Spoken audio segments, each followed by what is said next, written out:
এসে গিয়েছিল। মা পার্বতী শঙ্কর ভগবানের জন্য মিষ্টি বানাচ্ছিলেন।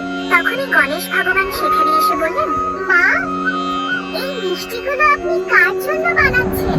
তখন মা পার্বতী বললেন, পুত্র গণেশ, শিবরাত্রি এসে গেছে, প্রভু শঙ্কর পৃথিবীতে যেতে চলেছেন, তাই আমি তার জন্যই মিষ্টি বানাচ্ছি।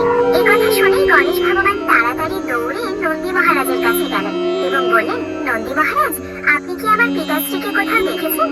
নন্দী মহারাজ মাথা নেড়ে বললেন, না, আমি দেখিনি। গণেশ ভগবান দ্রুত দৌড়ে নদীর কাছে গেলেন। তখন শঙ্কর ভগবান স্নান করে ফিরছিলেন।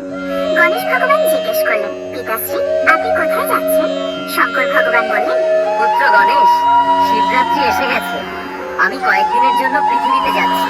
ভগবান পৃথিবীর দিকে রওনা দিলেন আর বললেন, তোরা সবাই এই ভিডিওটা লাইক, কমেন্ট আর শেয়ার কর, আমি তোদের কাছেই আসছি।